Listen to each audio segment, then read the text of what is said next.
Welcome to the Speaking of Women's Health podcast. I'm your host, Dr. Holly Thacker, and I'm back in the Sunflower House for a very special two-part podcast. The first part of this podcast is about scheduling and obtaining medical services just in general. We have listeners from over 80 countries. The second part of this podcast is a little bit more specifically directed to our patients, perhaps in Northeast Ohio, or people trying to access our terrific Cleveland Clinic services.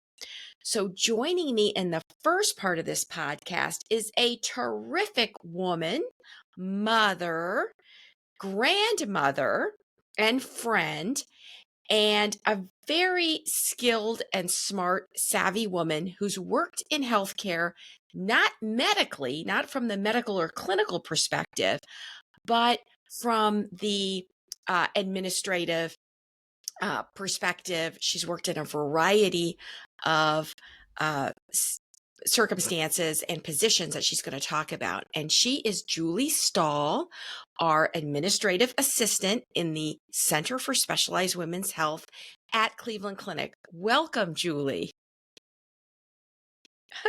So tell us a little bit about yourself. I know you've worked in other healthcare systems. You're the mom of 4. You have several grandchildren, including that beautiful new baby girl who's got the most beautiful porcelain skin. If your son and daughter-in-law allow us to maybe put a picture up on our social media, speaking of women's health, with a picture of you holding that beautiful little baby girl who's such a cute little peanut.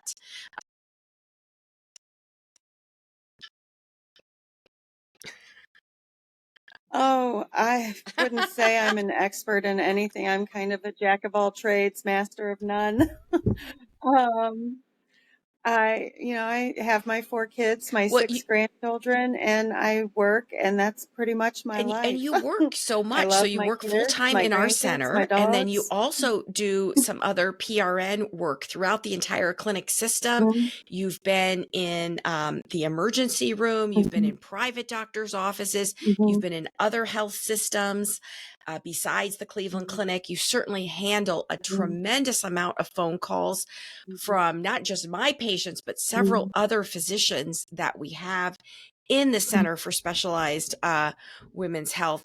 And the theme of this podcast is we really are trying to give practical information to people that are trying to obtain medical services, whether it's routine care or urgent care.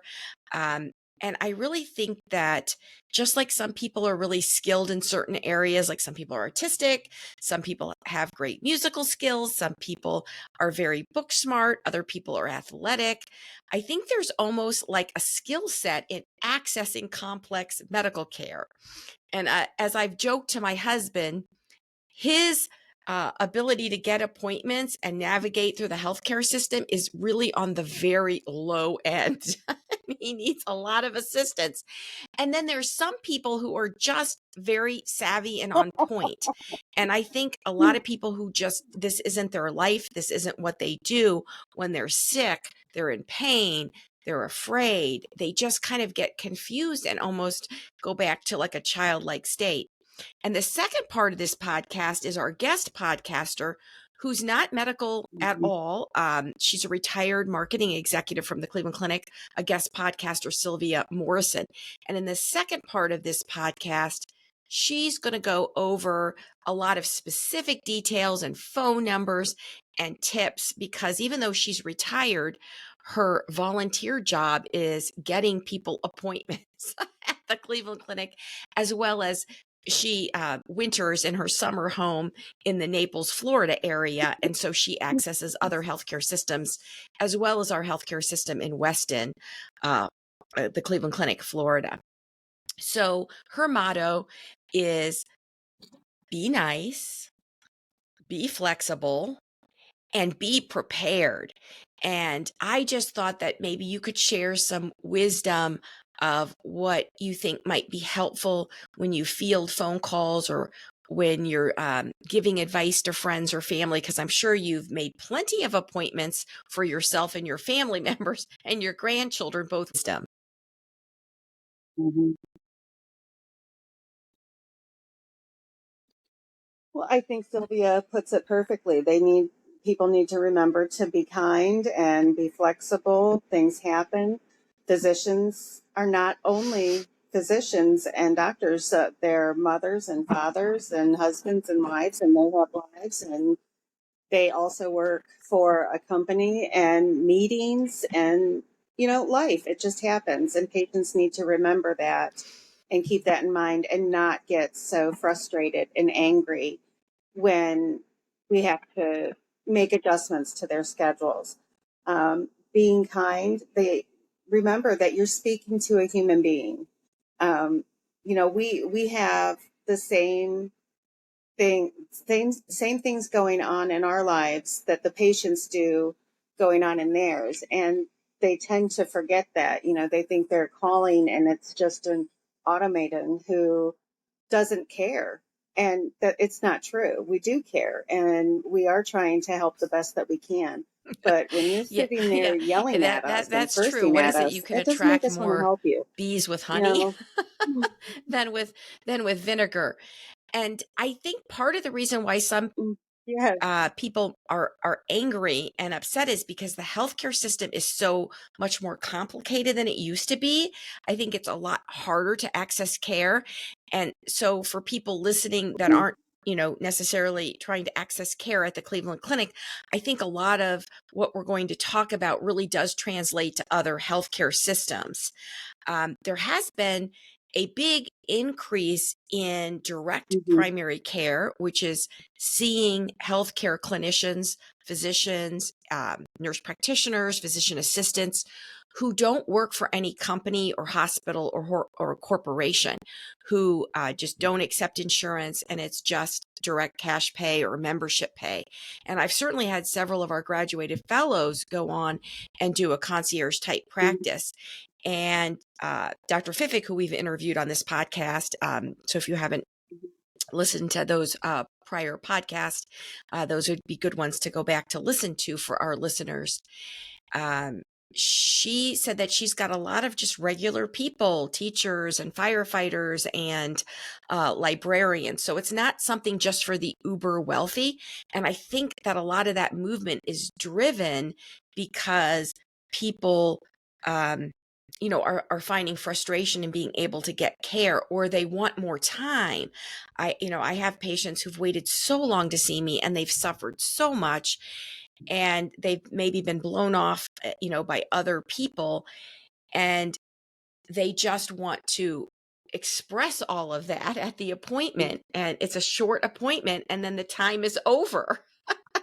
So, as someone who's lived, a life that's a typical life that has a lot of exciting moments and a lot of stressful moments and good times and bad times, uh, any advice in terms of a patient trying to get themselves together, to be organized, to be focused about why they're there, or when making appointments, to kind of do things in advance, keep the documents?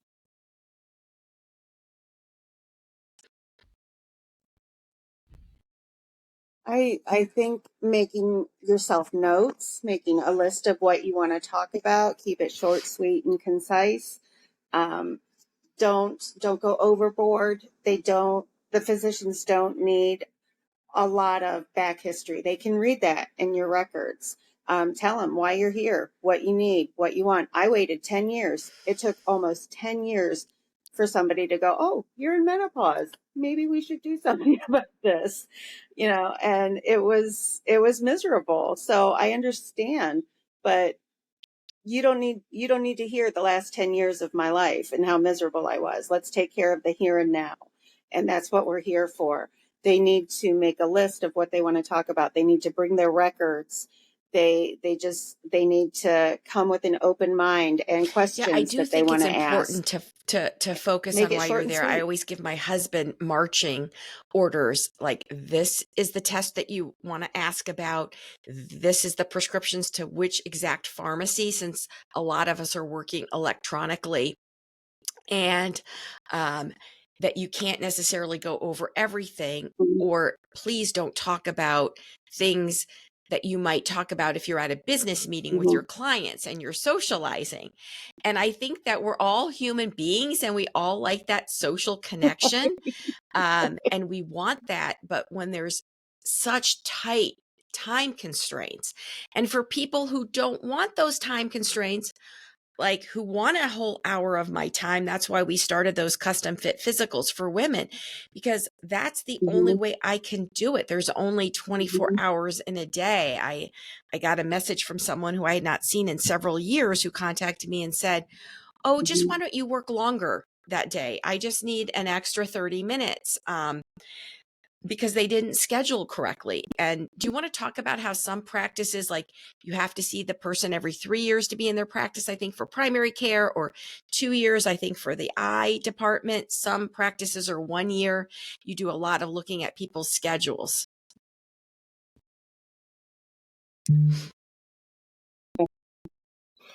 After 3 years at most departments in the clinic, primary specialty, if you haven't been seen in 36 months, you are a new patient.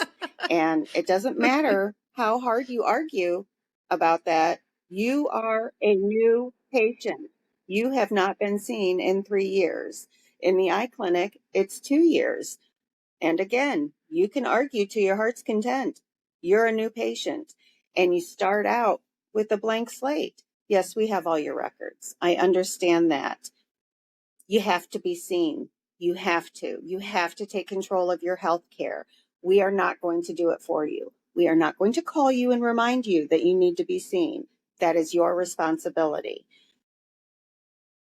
You just, they need to remember that they need to be seen at annually, at least, especially over the age of 50. They need to be seen Mm-hmm. And annually to make sure that their medications are working accordingly. and also A lot of people have a hard time with just that. making It's sure that unfortunate. because they don't run out. Because as I tell my patients, and I'm sure it's like this for a lot of our listeners who are, being seen by other healthcare clinicians across the world, the staffs are very overworked, and you're getting on a plane and you haven't been seen in sometimes well over a year, and somehow you've managed to get refills that probably you shouldn't have had without being seen. And then their emergency is all of a sudden our overworked Mhm. staff's emergency.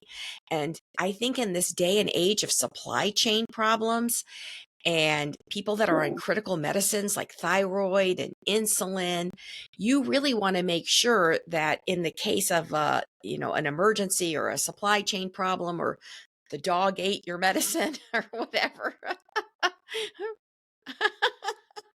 whatever in that regard is going Which on. happens. And also just for screening tests, I know our mammograms have been booking out so far, and some women may not need a mammogram if they've graduated and they have no symptoms and no Mhm. personal history of breast cancer or radiation or brachygy, and they're over 75. So I think sometimes people's focus on what they think they need, when they maybe are well past due for their bone density and their evaluation of their treatment of osteoporosis. And so that's why you do need a good relationship with your whole healthcare team. And I know you've dealt with a lot of people who want to see a certain person or a certain expert or physician or Mhm. specialist. And any advice on, sometimes it's fine to see their partner, or sometimes it's fine to see their, or go back to their primary care doctor? I I advocate a lot for team members because it does get so difficult to get in with specific physicians like you. Um, Everybody wants to see, the expert. However, it's not always possible. We do have other physicians, and I do advocate a lot for them. I push the APPs. They they need to trust and have faith that everybody's been properly trained and knows what they're doing. And we're not just throwing those names out, pulling them out of a hat. We're telling them to use those people because Yes, they and will I think provide the quality flip side care is and true. give them I what know they in the need. past that we've had patients who are very comfortable. They like coming in and they like maybe being in the region and seeing some of our APPs getting in and out and getting their care.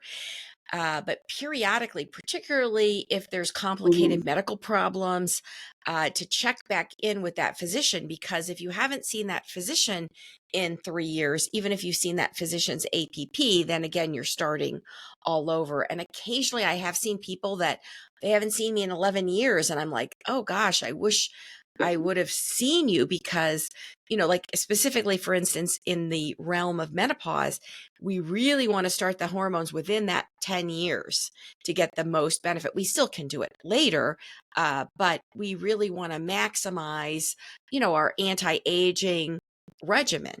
Um, and sometimes someone who's just coming in for an annual exam or an annual Mm-hmm. PAP isn't necessarily going to get that. So, the other thing I've noticed is when I started my practice, I would have patients come in and it's almost like flying on the airlines. Like years ago, people would dress up nicely to be on the plane, they'd come in in their Sunday best and they'd have a file and they had their bag of supplements or prescriptions and they were very organized. And I don't know if it's because everything's online, people just Google things, people think that these different hospital systems talk to each other.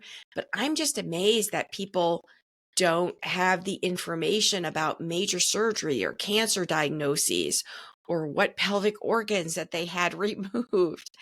And I'm not sure how much of it's cultural or societal, but I've seen it in all age ranges. I've even seen it in people that are medical themselves. And you think they would have more comments about that. Mm-hmm. I get many phone calls from patients. What surgery did I have? Uh, I'm sorry. Um, Hold on. Let me look. And it really surprises me. So keeping track of your records and major surgeries, things like that's all very important to your appointments. It really, just like you, it surprises me daily that people are unaware of what they're doing or what they've had done. Can you tell me when my last appointment was? And I think that, No. I tell my patients because we give them a folder with information, contact numbers, links to our nonprofit Speaking of Women's Health so they can Hmm. get empowering information. And I think that some people have more information about their car repair information. That would be my brother, the mechanical engineer who knows everything about all of his Hmm. mechanical, or we all love pets, of Hmm. course. I mean, a lot of people are very Yes, specific we getting do. their pets regular appointments, their regular dewormers, whatever kind of treatments that they need and grooming Hmm. that they need. And so I guess we want all of our patients to be strong and be healthy Hmm. and be in charge, which is our tagline. Um, and then I know you've been in the emergency room a lot. And I know that when I trained and I worked in the emergency room, I did a lot of moonlighting, that there's a lot of people that try to access emergency room care who don't really need it. And then some people who really have serious life-threatening problems need the emergency room. And depending on how they're communicating that, uh, sometimes you do have to be nice, but forceful, like I am having evaluate me.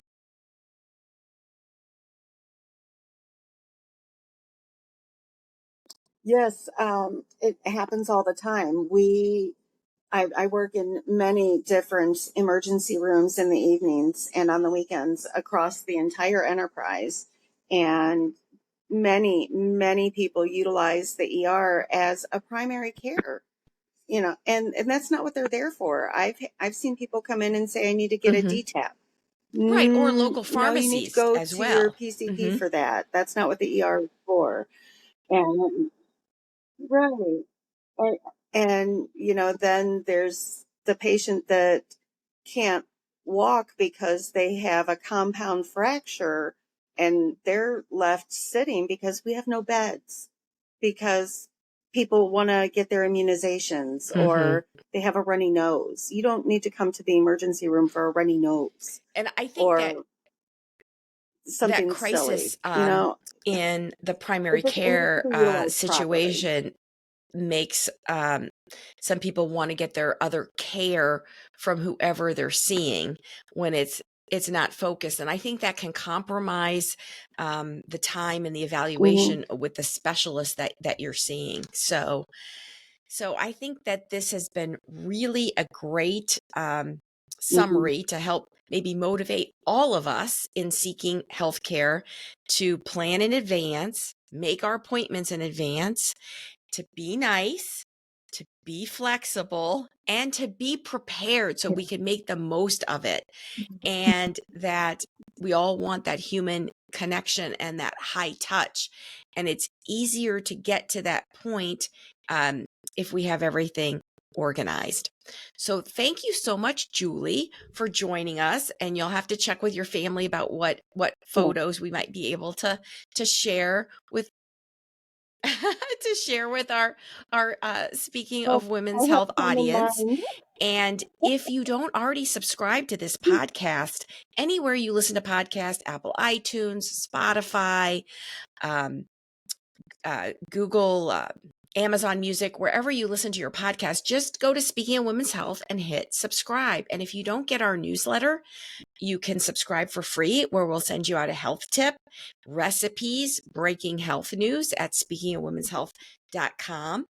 And the second part of this podcast is hosted by Sylvia Morrison, an expert in making appointments for friends, having no medical background herself or formal job in scheduling and administrating, like Julie Stahl, who we've just spoken to. Welcome back to the Speaking of Women's Health podcast. I'm your guest host for this episode, Sylvia Morrison. I'm a retired Cleveland Clinic marketing executive. My objective is to guide you on how to navigate Cleveland Clinic and get the appointments you want and need. Please have a pen and paper handy so you can jot down phone numbers and a few other helpful details. For Speaking of Women's Health, Dr. Thacker reminds us to be strong, be healthy, and be in charge. Now, for securing appointments, let's discuss how to proceed. My motto is be nice, be flexible, and be prepared. The appointment line is answered 24/7, including all holidays and evenings. In fact, it's often best to call after 5 p.m. or on weekends. Please understand that the schedulers are doing the best they can with the information you provide, and they truly want to get you scheduled where and when you wish. Being kind and being prepared will mean you'll have the best outcome from the call.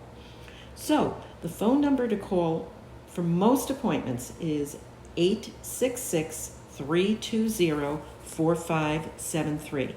Let me repeat that. 866-320-4573. There are a few exceptions.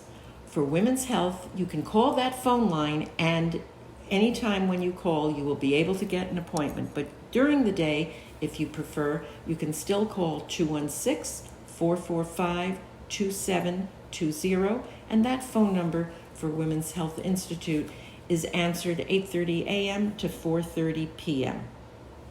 There are some other exceptions. For heart, for any cardiology appointment, it's best to call 216-444-6697. Again, 216-444-6697. That's the main campus cardiology line. If you need an appointment elsewhere, they are able to transfer you. For a cancer appointment, calling the cancer answer line during the day, 216-444-1414. 7923. The people who answer that line are very kind and gentle and empathetic, and they will try to get you scheduled as quickly as possible. The other area to call, rather than the main scheduling number for behavioral health, that's psychology and psychiatry, is 216-444-5812. They too, if you need an appointment in another location, will be able to give you that direct dial number, or in many cases, transfer you.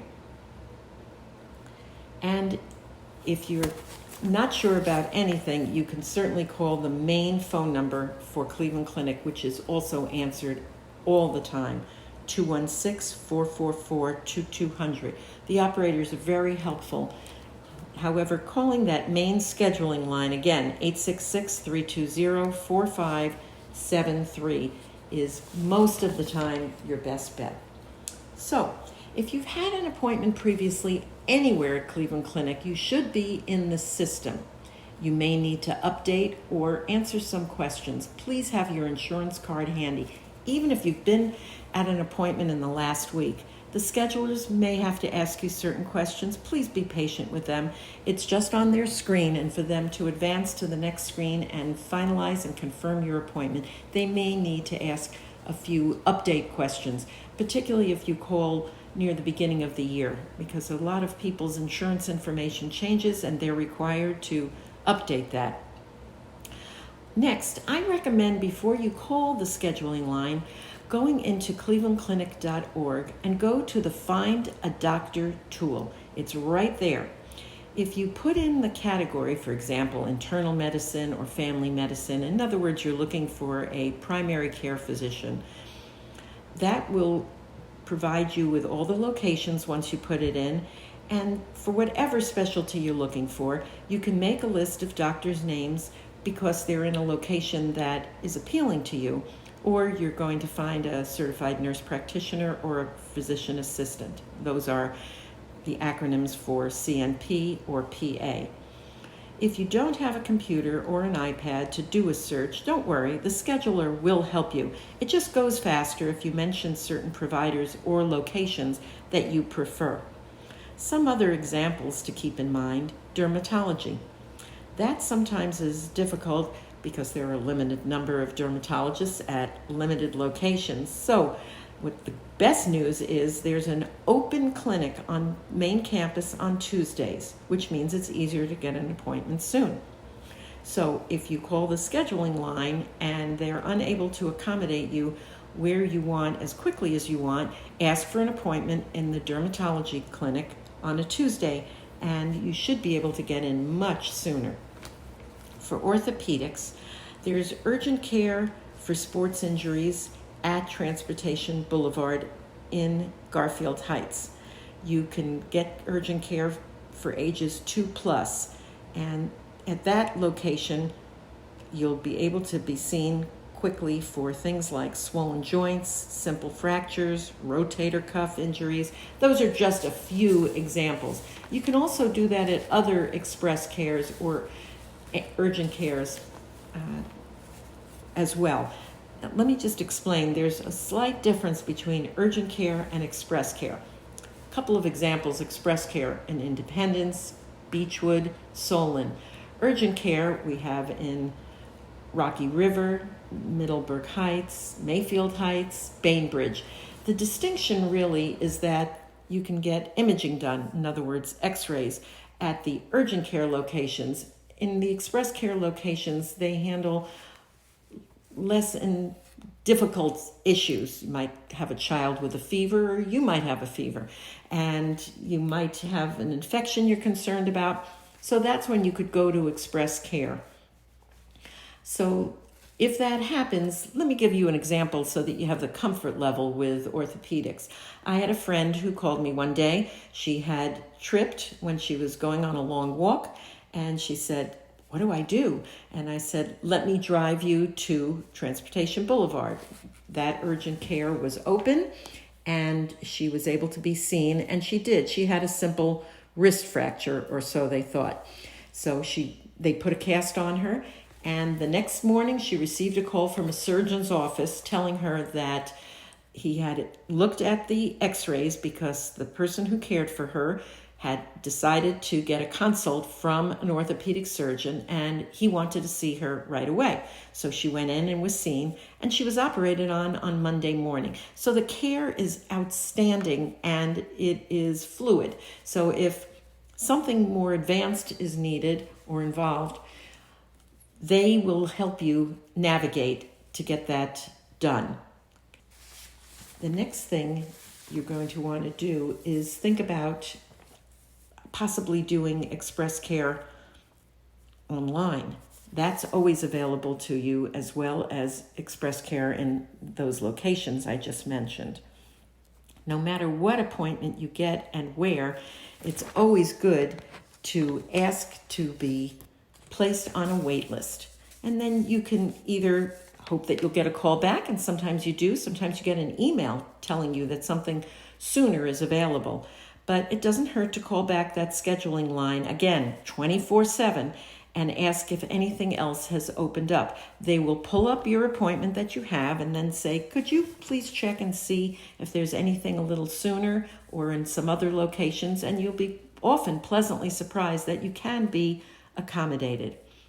Now I want to give you a couple of examples of people I've helped that will help you understand how to navigate a little bit better.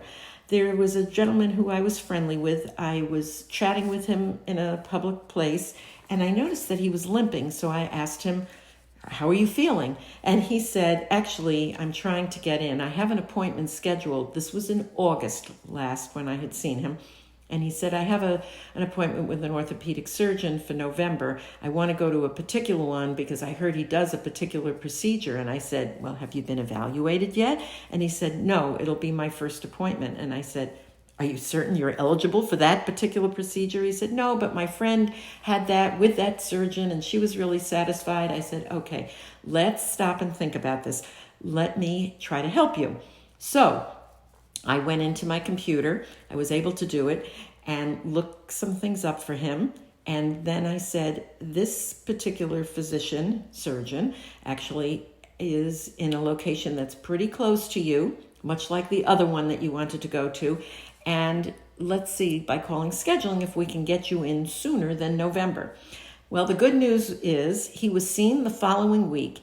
He had surgery with this terrific, kind surgeon before he would have even had his first appointment with the other surgeon. So again, being flexible can make a big difference, and there are so many fine surgeons at Cleveland Clinic. So just keep that in mind. I had another friend who called me because he too wanted a particular surgeon for a hernia repair, and he was not going to be able to be seen for 5 months, but I knew that he was uncomfortable. So I said to him, let's see what else could be available. So I went into a computer, I looked up a few different locations, a few different surgeons. We called the scheduling number together, and he was not only seen the following week, he too was operated on within 10 days. He was really grateful, and he really, really appreciated his surgeon. I had another friend recently who called me. She had hurt her back, and she really was very, very uncomfortable. It was on a Sunday, and she said, would you do me a favor, please, and call tomorrow, see if you can get me in the next week or so? I said, well, no, I'm going to call right now because that scheduling line is open. I had a very compassionate person on the scheduling line. I explained my friend's dilemma. I had all her information, and I said, if you need me to conference her in, for so many of us with our phones today, you can easily merge somebody else into the call. She answered some of the questions, and the scheduler said, I see we have an opening very close to your home tomorrow at 9:30. Would that be okay? Well, that was a whole lot better than pushing her out a week or more because she was so uncomfortable. So she was able to be seen very quickly and was greatly satisfied. I have an example for myself. I was just trying to schedule a mammogram, and when I did, I asked for a particular location. I wasn't able to get the one close to my home, and they said, well, if you want to have it in the next day or two, we can get you in Dover. I did not know where Dover, Ohio was, I'll be honest with you, but I took the appointment, and that's my other tip for you. take an appointment that you can get and then call back. So I took that appointment. All the information was in the system. I hung up with that person. I waited a few hours. I called back and I said, is there any way I can get that appointment that's scheduled for Dover for me changed, please? Because I looked it up, 76 miles from my house, which meant I was going to be going 152 miles round trip. And since it wasn't urgent, I wanted to get it someplace closer. Good news. I was seen very close to my home that week because I simply called back. I had put myself on the wait list, but sometimes it takes a little time for that to go through. So again, hanging up, calling back often works very well. For eye exams, if you need a regular eye exam for spectacles or contact lenses, if you haven't been seen or 2+ years, you're going to be considered not an established patient in Cole Eye, but a new patient.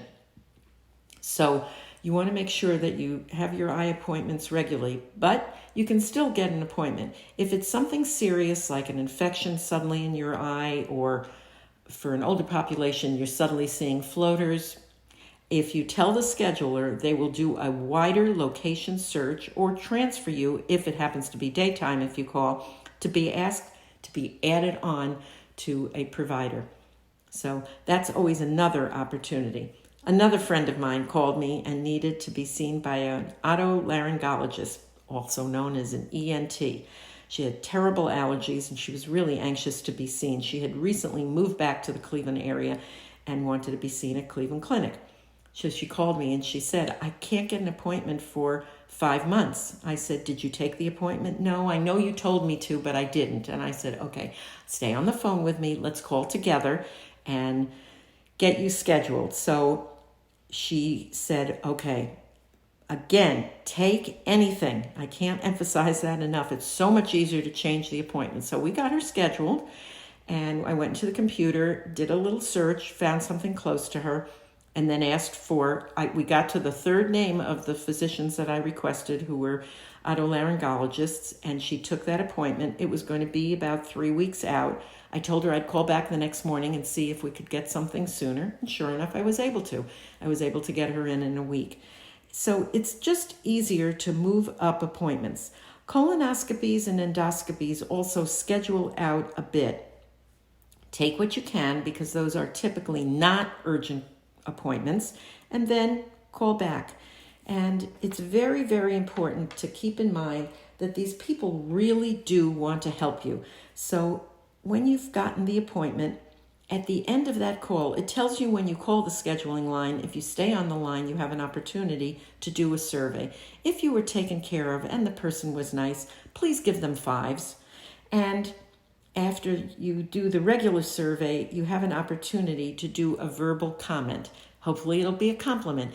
The schedulers are told about those accolades that they've been given in a verbal compliment phone call. So it's a nice thing to do, and if it's appropriate, I offer that up as an opportunity for you to do on behalf of somebody else.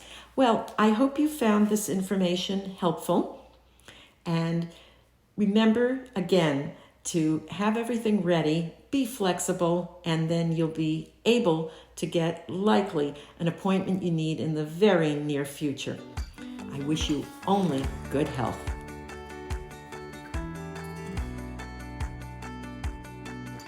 Well, thanks for listening. You have been listening to the Speaking of Women's Health podcast, and I'm Dr. Holly Thacker. If you've enjoyed this episode and you want to help support our podcast, please share it with others. And you can donate to our nonprofit on speakingofwomenshealth.com. You can also leave us a 5-star rating and review. And to catch all the latest from us, you can subscribe to this podcast on Apple Podcasts, Google Podcasts, Spotify, iTunes, iHeartRadio, anywhere you catch podcasts. Thanks for joining us at the Sunflower House, and we'll see you next time.